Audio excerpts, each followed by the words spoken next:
நண்பா, ஒரு நிமிஷம் கண்ணை மூடி இப்படி யோசிச்சு பாரு. நீ ஒரு ரோட்ல நடந்து போயிட்டு இருக்க. சரி, நடந்து போயிட்டு இருக்கேன். உனக்கு முன்னாடி ஒரு முயல் குட்டி ஓடுது. அந்த முயல் வாயில ஒரு போர்டு இருக்கு. அதுல உன் ஆயுள் முடிய போகும் வயசை எழுதி கவ்விக்கிட்டு ஓடுது.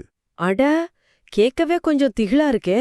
ஆமா ஆமா, நீ அந்த முயலை நெருங்கிட்டன்னா உனக்கு வயசாயிடுச்சு, உன் ஆயுள் முடிஞ்சதுன்னு அர்த்தம். ஆனா ஒருவேளை அந்த முயல் நீ நடக்க நடக்க அதே வேகத்துல முன்னாடி ஓடிக்கிட்டே இருந்தா என்ன ஆகும்? உன்னால அந்த போர்டை தொடவே முடியாது இல்லையா? அதேதான். அதுக்கு பேரு தான் சாவாவரம். ஒரு கற்பனைக்காக இது சொன்னாலும் இதுக்குள்ள பாத்தீங்கன்னா ஒரு பெரிய அறிவியல் உண்மை ஒழிஞ்சிருக்கு. கண்டிப்பா, மிக சரியான ஒரு கற்பனை இது. இந்த முயல் உருவகத்தோட உண்மையான அர்த்தம் என்ன தெரியுமா? அந்த முயல் ஓடும் வேகம்தான் நம்முடைய அறிவியல் தொழில்நுட்பம். அப்புறம் நம் உடலை பற்றிய விழிப்புணர்வு. ஓஹோ, அதாவது நாளைக்கு நாள் மருத்துவ தொழில்நுட்பம் வளருது, அத சொல்றீங்களா? ஆமாம் நண்பா, நம்ம உடல நாம எந்த அளவுக்கு சரியாகவும் ஆழமாகவும் புரிஞ்சுகிட்டு பராமரிக்கிறோமோ அந்த அளவுக்கு அந்த முயலோட வேகத்தை நாம மேட்ச் பண்ணலாம், வயதாவதை தள்ளி போடலாம். அது உண்மைதான். ஆனா மரணத்தை வெல்ல முடியுமோ இல்லையோ, மூப்படைவதை நம்மால் நிச்சயம் தள்ளி போட முடியும்னு சொல்றாங்க. நிச்சயமா. சில விஞ்ஞானிகள் பாத்தீங்கன்னா மனிதர்களால 120 வயது வரைக்கும் கூட ஆரோக்கியமாக வாழ முடியும்னு சொல்றாங்க. அப்போ நம்முடைய செல்கள் தங்களை தானே முழுமையாக புதுப்பிச்சுக்கிற ஆற்றலை அடைஞ்சிடும்னு விவாதிக்கிறாங்க. கேட்கவே ரொம்ப ஆச்சரியமா இருக்கு. இன்னைக்கு நாம அலச போறது உலக புகழ்பெற்ற ஒரு புத்தகத்தோட 2வது அத்தியாயத்தை தான். எப்படி உடலாலும் மனதாலும் மூப்படையாமல் ஒரு நீண்ட சந்தோஷமான வாழ்க்கைய வாழ்வதுங்கிற ரகசியங்களை பத்தி தான் பேச போறோம். கரெக்ட். ரொம்ப சின்ன சின்ன விஷயங்கள் மூலமா இது விளக்குது. பொதுவா வயசாகுதுன்னா எல்லாரும் உடம்புக்கு செய்யற பயிற்சிகளை பத்தி தான் யோசிப்பாங்க. ஜிம்முக்கு போறது, வாக்கிங் போறது, இப்படி. ஆமா, டயட் இருக்கிறதுன்னு போயிடுவாங்க. ஆனா இந்த புத்தகத்துல ஒரு சுவாரஸ்யமான விஷயத்த முதன்மைப்படுத்துறாங்க. உடலை விட மனசுக்கு முதல்ல வயசாகக்கூடாதுன்னு சொல்றாங்க. அதுதான் இதுல இருக்கிற மிக முக்கியமான ஒரு திறவுகோள். உடற்பயிற்சியின்மை எப்படி நம்ம உடலை பலவீனமாக்குதோ அதே மாதிரி மனப்பயிற்சியின்மை நம்ம மூளைய பலவீனமாக்கிடும். மனப்பயிற்சியா? அது கொஞ்சம் விளக்கமா சொல்லுங்களேன். இஸ்ரேலிய நரம்பியல் வல்லுனர் ஷலோமோ பிரெஸ்னட்ஸ் இத பத்தி ரொம்ப ஆழமா ஒரு விளக்கத்தை முன்வைக்கிறார். நம்ம மூளை எப்பவுமே ஒரு விஷயத்த ரொம்ப ஈஸியா எந்த சிரமமும் இல்லாம செய்யணும்னு ஆசைப்படும். அதாவது ஒரு குறுக்கு வழியை தேடும் சொல்லலாமா? அதேதான். அதனாலதான் நாம பழக்கப்பட்ட விஷயங்களை செய்யும்போது மூளைக்கு எந்த சவாலும் இருக்காது. ஆனா எப்பவுமே நமக்கு சௌகரியமான வேலைகளையே திரும்ப திரும்ப செஞ்சா என்ன ஆகும் தெரியுமா? என்ன ஆகும்? மூளை சோர்வடையுமா? சோர்வடையறது மட்டும் இல்ல, மூளை சுருங்கிடும். அட பாவமே! இத நரம்பியல் அறிவியல்ல நியூரோபிளாஸ்டிசிட்டி அப்படின்னு சொல்வாங்க இல்லையா? ஆமாம், மிகச் சரியா சொன்னீங்க. கேட்பவரே, இத புரிஞ்சிக்க ஒரு சின்ன உதாரணம் சொல்றேன். நம்ம ஊர்ல ஒரு அடர்ந்த காட்டுக்குள்ள முதல் முறையா நம்ம நடந்து போறோம்னு வைங்க. முட்களும் செடிகளும் கால்ல தட்டுப்படும். வழி கண்டுபிடிக்க கொஞ்சம் கஷ்டமா இருக்கும். கண்டிப்பா, ரொம்ப சிரமப்பட்டு தான் நடப்போம். ஆனா தினமும் அதே வழியில நடந்தா அங்க ஒரு தெளிவான ஒத்தையடி பாதை உருவாகிடும். அப்புறம் கண்ணை மூடிக்கிட்டே அந்த வழியில போகலாம். மூளையும் அப்படிதான் செயல்படுது. அருமையான உதாரணம்.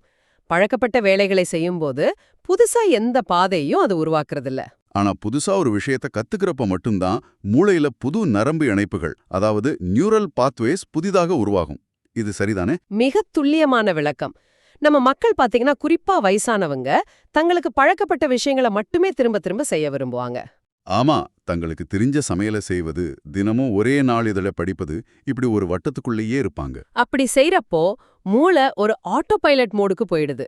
மூளையோட செல்கள் தங்களை புதுப்பித்துக் கொள்ளும் தன்மைய மெதுவா இழக்க ஆரம்பிக்குது. அப்போ அந்த ஆட்டோ பைலட் மோட உடைக்கணும். ஆமாம், ஒரு புது விஷயத்த, உதாரணத்துக்கு ஒரு புது மொழிய கத்துக்க முற்படும்போது முதல்ல மூளைக்கு அது ரொம்ப கஷ்டமா தெரியும். நிறைய தப்பு செய்வோம். ஆமா, ஆரம்பத்துல ஒரு மாதிரி எரிச்சலா கூட இருக்கும். அதுதான் மூளை வேலை செய்யுதுங்கிறதுக்கான அறிகுறி.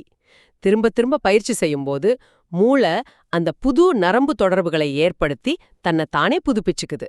வயதாவத மூளை அளவில் தடுப்பதற்கான முதல் படி இதுதான். அப்போ தினமும் ஒரே ரூட்ல ஆஃபீஸ்க்கு போறதுக்கு பதிலா கொஞ்சம் சுத்தி வேற ரூட்ல போறது, இல்ல செல்போன்ல இதுவரைக்கும் பயன்படுத்தாத ஒரு புது ஆப்பை டவுன்லோட் பண்ணி அதை கத்துக்கிறது கூட ஒரு பயிற்சி தானா? நிச்சயமா. ஏன், இடது கையில பிரஷ் பண்ணி பழகிறது கூட மூளைக்கான எக்ஸசைஸ் தான். மூளைக்கு எப்பவுமே ஒரு சின்ன சவாலை கொடுத்துக்கிட்டே இருக்கணும். ஆனா இங்கதான் எனக்கு ஒரு முரண்பாடு வருது. மூளைக்கு வேலை கொடுக்கணும், சவால்களை சந்திக்கணும்னு சொல்லிட்டீங்க. ஆமா, சொன்னேன். ஆனா அந்த சவால்கள் அளவுக்கு அதிகமான மன அழுத்தமா, அதாவது ஸ்ட்ரெஸ்ஸா மாறும்போது என்ன ஆகும்? இன்னைக்கு நிறைய பேரோட ஆயுளை குறைக்கிறது இந்த ஸ்ட்ரெஸ் தானாமே. ரொம்ப முக்கியமான கேள்வி இது. எந்த அளவுக்கு சவால்கள் மூளைக்கு நல்லதோ அந்த அளவுக்கு நாள்பட்ட மன அழுத்தம் நம் ஆயுளுக்கு மிகப்பெரிய எதிரி. அப்படியா? அது எப்படி நம்ம உடம்ப பாதிக்குது? இத வெறும் வார்த்தையா சொல்லாம ஹைடல்பர்க் பல்கலைக்கழகத்துல நடந்த ஒரு சுவாரஸ்யமான, அதே சமயம் அதிர்ச்சியான ஆய்வு மூலமா நிரூபிச்சாங்க. அட, என்ன ஆய்வு அது? ஒரு வேலைக்கான நேர்காணல்ல சிலரை உட்கார வச்சு அவங்களுக்கு வேணும்னே ரொம்ப கஷ்டமான கணக்குகளை கொடுத்தாங்க. ஓஹோ, வேணும்னே டென்ஷன் பண்றதுக்காகவா?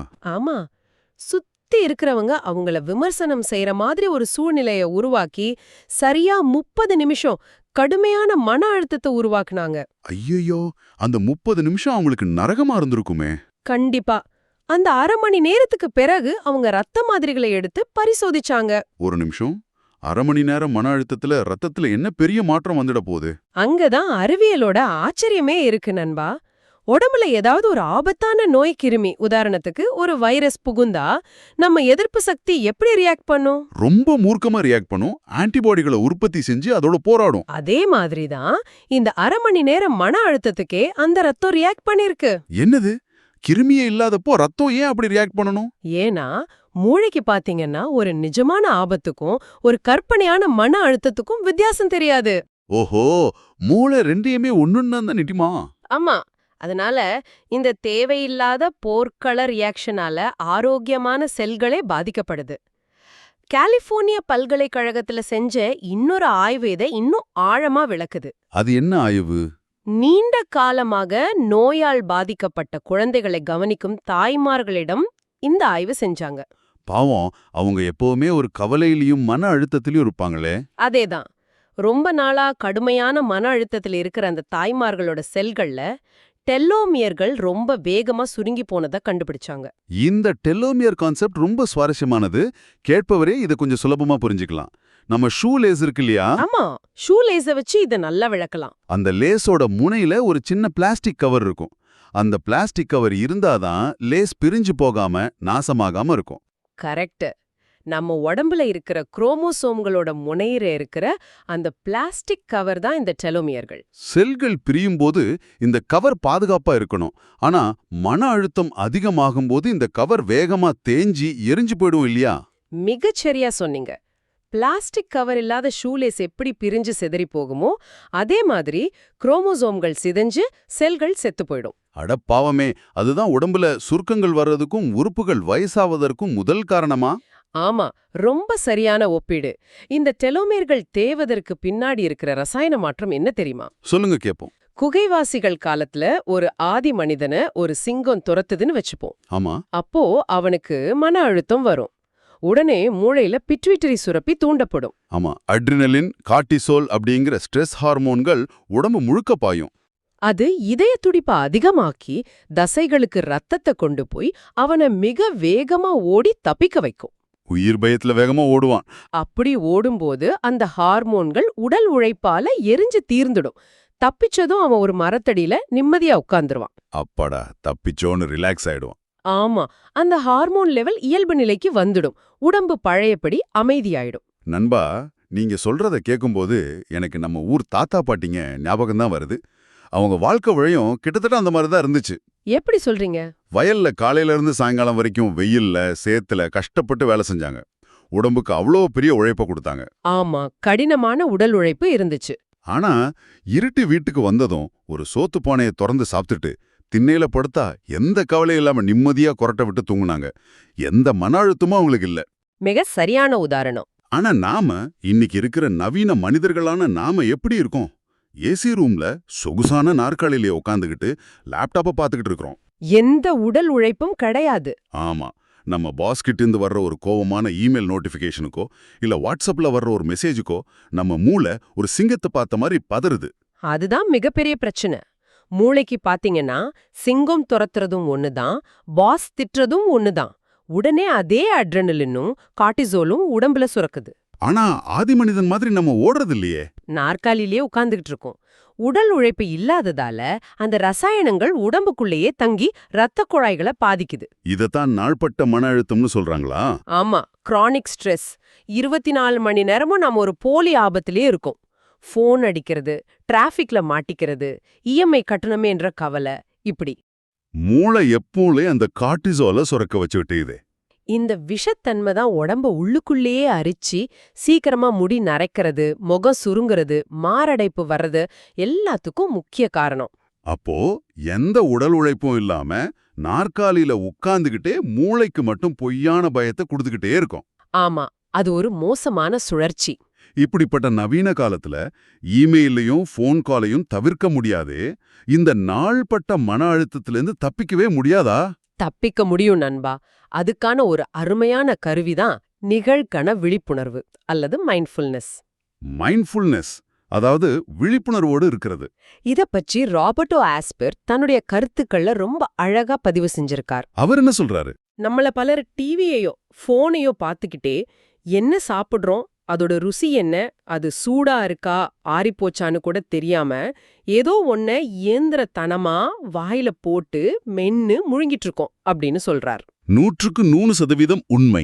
நாம எப்பவுமே ஒன்னு நடந்து முடிஞ்ச கடந்த காலத்தை பத்தி கவலைப்படுறோம், இல்லனா நடக்க போற எதிர்காலத்தை பத்தி பயப்படுறோம். ஆனா இந்த நிகழ்காலத்துல நாம முழுமையா வாழும்போது அந்த கார்டிசோல் ஹார்மோன் சுரப்பது பெருமளவுல குறையுது. ஒரு நிமிஷம், நீங்க சொல்றத வச்சு பார்த்தா எனக்கு ஒரு முக்கியமான சந்தேகம் வருது. என்ன சந்தேகம் கேளுங்க.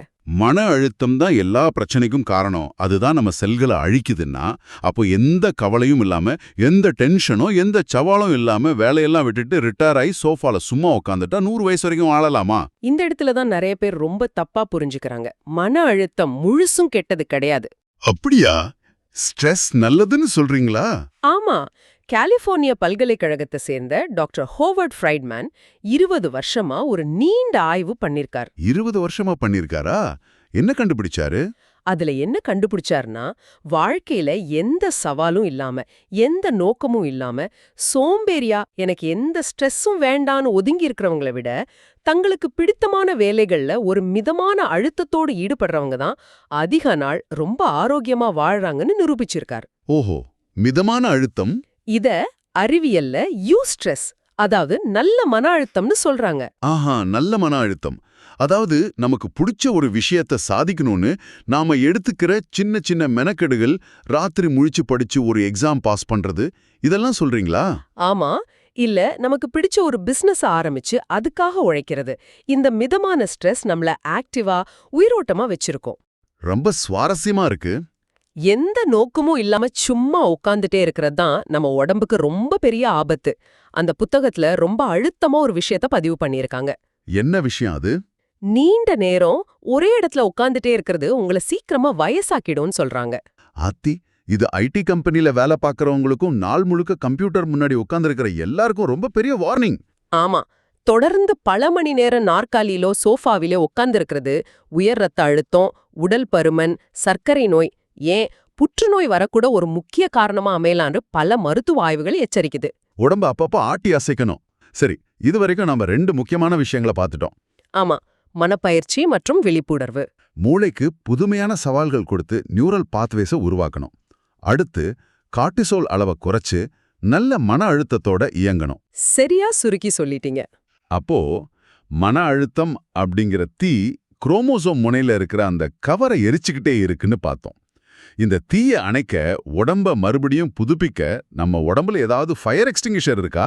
இருக்கு நண்பா. அந்த ஃபயர் எக்ஸ்டிங்விஷர் வேற எதுவுமே இல்ல, நம்மளோட ஆழமான தூக்கம் தான். தூக்கமா? அது அவ்வளவு முக்கியமா? ஆமா, குறிப்பா நாம இருட்டுல தூங்கும்போது நம்ம உடம்புல சுரக்கிற மெலட்டோனின் அப்படிங்கிற ஹார்மோன் தான் இளமையை காக்கும் மிகப்பெரிய இயற்கையான ரகசியம். மெலட்டோனின், இத பத்தி நிறைய கேள்விப்பட்டிருக்கேன். பகல் முழுக்க நம்ம செல்கள்ல ஏற்படுற பாதிப்புகளை, சேர்ந்திருக்கிற கழிவுகளை சுத்தம் செய்யற வேலையை இந்த மெலட்டோனின் தான் ராத்திரில செய்யுது. இது ஒரு பவர்ஃபுல்லான ஆன்டி ஆக்சிடென்ட். அட, அப்போ ராத்திரி தூங்கும்போது தான் உடம்பு ரீசார்ஜ் ஆகுதா? ஆமா, இது உடலோட நோய் எதிர்ப்பு சக்தியை அதிகரிக்குது, புற்றுநோய் செல்கள் உருவாவதை தடுக்குது, இன்சுலின் சுரப்ப சீராக்குது, ஏன் முதுமையில வர அல்சைமருங்கிற மறதி நோயை கூட தடுக்கிற சக்தி இந்த ஒரு ஹார்மோனுக்கு இருக்கு. அடேங்கப்பா, ஒரு ஹார்மோன் உடம்புக்குள்ள இவ்ளோ பெரிய ரிப்பேர் வேலைய ஒரு மெக்கானிக் மாதிரி செய்தா? ஆமா, அது ஒரு இயற்கையான மெக்கானிக் தான். அப்போ இந்த மெலட்டோனின் நம்ம உடம்புல சரியா சுரக்கணும்னா நாம என்ன செய்யணும்? மாத்திரை வாங்கி போடணுமா? எந்த மாத்திரையும் தேவையில்ல. இயற்கையே நமக்கு எல்லாத்தையும் கொடுத்திருக்கு. ஒரு நாளைக்கு 7லிருந்து 9 மணி நேரம் எந்த தொந்தரவும் இல்லாத ஆழ்ந்த தூக்கம் அவசியம். அப்போ நான்லாம் டெய்லி 5 மணி நேரம் தான் தூங்குறேன். அது பத்தவே பத்தாது. முக்கியமா தூங்குற அறை இருட்டா இருக்கணும். ஏன்னா மொபைல் ஸ்கிரீன்ல இருந்தோ டிவில இருந்தோ வர்ற நீல நிற ஒளி மூளை மேல பட்டா, ஓஹோ இன்னும் பகல் தான் போல இருக்குன்னு நினைச்சுக்கிட்டு மூளை மெலட்டோனின் சுரப்பது தடுத்து நிறுத்திடும். அட பாவமே, நாம ஃபோன் நோண்டிக்கிட்டே தூங்குறது இவ்ளோ பெரிய தப்பா? ஆமா, அது மட்டும் இல்லாம பகல்ல கொஞ்ச நேரமாவது மிதமான சூரிய ஒளி நம்ம உடம்புல படணும். மன அழுத்தமோ சிகரெட் ஆல்கஹால் பழக்கமோ இருக்கக்கூடாது. இது எல்லாம் சரியா ஃபாலோ பண்ணாலே நம்ம உடம்பு தன்னைத்தானே சரி பண்ணி வயதாவத கணிசமா தள்ளி போட்டுடுன்னு சொல்றீங்க. நிச்சயமா இது அறிவியல் பூர்வமா நிரூபிக்கப்பட்ட உண்மை. ஆனா நாம என்ன பண்றோம்? தூக்கத்தோட அருமை தெரியாம உடம்பு தன்னைத்தானே ரிப்பேர் பண்ணிக்கிற அந்த நேரத்துல நைட் 2 மணி வரைக்கும் நெட்ஃபிளிக்ஸ் பார்த்துக்கிட்டோம், இருட்டு ரூம்ல கண்ணுல விளக்கெண்ணெய் ஊத்துன மாதிரி போனை ஸ்க்ரோல் பண்ணிக்கிட்டு இருக்கோம். இதனாலதான் சின்ன வயசுலயே அத்தனை வியாதிகளும் வருது. சரி, இது எல்லாம் செஞ்சு உண்மையிலே யாராவது 100 வயசுக்கு மேல ஆரோக்கியமா வாழ்ந்திருக்காங்களா? அவங்க வாழ்க்கை முறை எப்படி இருக்குன்னு புத்தகத்துல சொல்லியிருக்காங்களா? நிறைய பேர் வாழ்ந்திருக்காங்க. உதாரணத்துக்கு 2014ஆம் வருஷம் உலகத்திலேயே அதிக வயதானவர்னு உலக கின்னஸ் சாதனை படைத்த அலெக்சாண்டர் இமிச் என்பவருக்கு அப்போ வயசு 111. 111னா மலைப்பா இருக்கே. அவர்கிட்ட போய் உங்க நீண்ட ஆயுளோட ரகசியம் என்னன்னு மருத்துவர்கள் கேட்டப்போ அவர் சொன்ன பதில் ரொம்ப எளிமையானது, ஆனா ஆழமானது. அவர் என்ன சொன்னாரு? நீண்ட ஆயுள் எவ்வளவு முக்கியமோ அதே அளவுக்கு நம்ம மனசு எப்பவும் நேர்மறையாக, அதாவது பாசிட்டிவா இருக்கிறதும் முக்கியம் சொன்னார். மனசு எதை நினைக்குதோ அதுதான் உடம்புலயும் பிரதிபலிக்கும். மனச பாசிட்டிவா வச்சுக்கிறது கேட்க ஈஸியா இருந்தாலும் நடைமுறையில ரொம்ப சக்தி வாய்ந்த ஒரு விஷயம். ஆமா, இதை விட ஒரு அற்புதமான விஷயம் என்னன்னா, ஜப்பான்ல இருக்கிற ஓகிமி அப்படிங்கிற ஒரு கிராமம். ஓகிமி கிராமம் கேள்விப்பட்டிருக்கேன். உலகத்திலே அதிகமா 100 வயசை தாண்டியவங்க வாழ்ற இடம் அதுதான். அந்த மக்கள் தங்களோட வாழ்க்கை முறையோ ஒரு பாட்டாவே பாடுறாங்க. பாட்டாவே பாடுறாங்களா? அந்த பாட்டு என்ன சொல்லுது? அந்த வாழ்த்துப்பா என்ன சொல்லுதுன்னா, குறைவாய் சாப்பிடுங்கள், நன்றாய் ரசித்து ருசித்து, முன் தூங்கி முன் எழுங்கள், எழுந்தவுடன் செல்லுங்கள், காலார நடக்க. கேட்கவே ரொம்ப இனிமையா இருக்கு. அன்றாடம் ஒட்டுகிறோம் வாழ்க்கையே நாங்கள், எந்த அலற்றலும் இல்லாமல், நண்பர்களுடன் கூடி ஆடி பாடுகிறோம் பிணக்கின்றி. இப்படி போகுது அந்த பாட்டு. ஆஹா, இதுல வாழ்க்கையோட மொத்த சாரமும் இருக்கு. இதுல இன்னொரு முக்கியமான வரியும் இருக்கு. எங்கள் விரலின் மூப்பை பற்றி நாங்கள் கவலைப்படுவதில்லை, விரல்களை அசைத்துக் கொண்டிருந்தால் 100 வயது நிச்சயம் அப்படின்னு பாடுறாங்க. கேட்பவரே ஒரு நிமிஷம் யோசிச்சு பாருங்க. இது ஜப்பானியர்கள் ரகசியம் மட்டும் இல்ல, நம்ம ஊர் பெரியவங்க தாத்தா பாட்டிங்க சொன்னத அப்படியே ஜப்பான் மொழியில பாடி வச்சிருக்காங்க. ஆமா, நம்ம பண்பாட்லயும் இதே விஷயங்கள் தான் இருக்கு. பதறாத காரியம் சிதறாதுன்னு அலட்டிக்காம எந்த பதட்டமும் இல்லாம வாழ சொன்னாங்க. நொறுங்க தின்றான் 100 வயதுன்னு உணவை முழுமையா ருசிச்சு மென்னு சாப்பிட சொன்னாங்க. உண்மைதான். வயல்லையும் வீட்லயும் உடம்ப வளைச்சு வேலை செஞ்சு விரல்களுக்கு எப்பவும் வேலை கொடுத்தாங்க. சீக்கிரமா தூங்கி காலையில கோழி கூவுறதுக்கு முன்னாடி எழுந்தாங்க. நம்ம ஊர் மண் சார்ந்த வாழ்வியலோட ஒட்டியிருந்த அதே விஷயத்தை தான் இன்னைக்கு உலகமே பெரிய ரகசியம்னு கொண்டாடுது. ஆனா நாம தான் அதை மறந்துட்டோம். ஆமா, நாம தான் நாகரிகங்கிற பேர்ல சோம்பேறித்தனத்தை விலைக்கு வாங்கி இந்த அருமையான வாழ்க்கை முறையெல்லாம் காத்துல விட்டுட்டோம். உண்மையாகவே நாம் சிந்திக்க வேண்டிய விஷயம் இது. எந்த ஒரு பெரிய மருத்துவ செலவும் இல்லாம பல லட்சம் ரூபாய் கொடுத்து மாத்திரைகள் வாங்காம நம்ம அன்றாட பழக்க வழக்கங்களை கொஞ்சம் மாத்திக்கிட்டாலே நம்மால ஒரு நீண்ட மகிழ்ச்சியான ஆரோக்கியமான வாழ்க்கையை வாழ முடியுங்கிறத இந்த புத்தகம் ரொம்ப அழகா தெளிவுபடுத்துது. மன அழுத்தத்தை குறைப்பதாகட்டும், சரியான அளவு தூங்குவதாகட்டும், இயற்கையோட ஏய்ந்து நடப்பதாகட்டும், இல்ல நண்பர்களோட ஒரு சாயங்காலம் உட்கார்ந்து மனசு விட்டு சிரித்து பேசி மகிழ்வதாகட்டும், எல்லாமே செலவே இல்லாத சின்ன சின்ன விஷயங்கள் தான். ஆமா, ஆனா அதோட தாக்கம் நம்ம ஒவ்வொரு செல்லுலும் பாய்ந்து நம்ம ஆயுளையே நீட்டிக்கக்கூடியது. ரொம்ப சரியா ஆழமா சொன்னீங்க. நன்றி நண்பா. இந்த சின்ன விஷயங்களை நம்ம நாளைக்கு செய்வோன்னு தள்ளி போட வேண்டாம். இன்னிக்கே இப்போதே ஆரம்பிக்கலாமே. கண்டிப்பா ஒரு சின்ன சவாலோட ஆரம்பிக்கலாம். ஆமா, கேட்பவரே, உங்களுக்கான ஒரு சின்ன சவால். இன்னைக்கு பெரிய மாற்றம் எதுவும் வேண்டாம். அடுத்த முறை நீங்க சாப்பிடும்போது அந்த டிவி ரிமோட்டையோ இல்ல உங்க கையில ஒட்டிக்கிட்டு இருக்கிற ஸ்மார்ட் போனையோ கொஞ்ச நேரம் தள்ளி வச்சுட்டு தட்டுல இருக்கிற சாப்பாட்டோட நிறத்தை, வாசனைய, சுவைய மட்டும் முழுசா ரசிச்சு ஒவ்வொரு வாயும் உணர்ந்து சாப்பிட்டு பாருங்க. ரொம்ப சிறப்பான சவால். அல்லது உங்க ஆபீஸ்க்கோ வீட்டுக்கோ போகும்போது லிஃப்ட்டுக்கு பதிலா இன்னைக்கு ஒரு நாள் மட்டும் படிக்கட்டுல ஏறி பாருங்க. இதுதான் நீங்க இளமையா ஆரோக்கியமா இருக்க எடுத்துக்கிற முதல் படி. கண்டிப்பா செஞ்சு பாப்பீங்கன்னு நம்புறேன். அந்த ஒரு சின்ன மாற்றம் உங்க மூளைக்கும் உடம்புக்கும் ஒரு பெரிய புத்துணர்ச்சியை கொடுக்கும். நீங்க சாப்பிடுற சாப்பாட்டோட உண்மையான சுவை உங்களுக்கு பிடிபடும். அது உங்களை தேவையற்ற கவலைகளிலிருந்து மீட்டு இன்னும் கொஞ்சம் நிகழ்காலத்துல வாழ வைக்கும். நிச்சயமா. இதையெல்லாம் தாண்டி இன்னைக்கு நாம பேசின இந்த ஆழமான உரையாடல்ல இருந்து நான் கத்துக்கிட்ட உங்ககிட்ட பகிர்ந்துக்க விரும்புற ஒரு பெரிய பாடம் என்னன்னா, நினைவுல வச்சுக்கோங்க, வயசாவதுங்கிறது நம்ம தோலுக்கும் உடம்புக்கும் மட்டும்தான். நம்ம மனசுக்கும் நம்ம தேடலுக்கும் சுவாரஸ்யமான விஷயங்களை கத்துக்கணுங்கிற ஆர்வத்துக்கும் எப்பவுமே வயசாகாது. ஆரம்பத்துல சொன்ன அந்த முயல் ஓடிக்கிட்டே இருக்கட்டும், நாமும் புது புது விஷயங்களை கத்துக்கிட்டு உடம்ப ஆரோக்கியமா வச்சுக்கிட்டு அந்த முயலோட வேகத்துக்கு ஈடு கொடுத்துக்கிட்டே இருப்போம். இவ்வளவு நேரம் கேட்டதுக்கு ரொம்ப நன்றி. இந்த Tamil voice reads channel monetisation இல்லாம தான் நடக்குது. இந்த ஆடியோ புத்தகம் உங்களுக்கு பயன் தருது என்று நினைத்தால் இந்த முயற்சி தொடர்ந்து போக உங்க ஆதரவு மிகவும் உதவும். என்னுடைய இந்த முயற்சிக்கு நன்கொடை அளிக்க விருப்பம் இருந்தால் டிஸ்கிரிப்ஷன்ல கொடுக்கப்பட்டுள்ள UPI ஐடி மூலம் வழங்கலாம். உங்களால் முடிந்த அளவு போதும். சிறிய ஆதரவும் பெரிய உதவிதான். இந்த வீடியோ உங்களுக்கு பயனுள்ளதாக இருந்தால் சப்ஸ்கிரைப் பண்ணுங்க. மற்றவர்களுக்கும் பகிர்ந்து கொள்ளுங்கள். இந்த கருத்துக்கள் அவர்களுக்கும் தேவையாக இருக்கலாம். லைக் பண்ணுங்க. உங்க கருத்துக்களை கமெண்ட்ல பகிருங்கள். மனப்பூர்வமான நன்றி.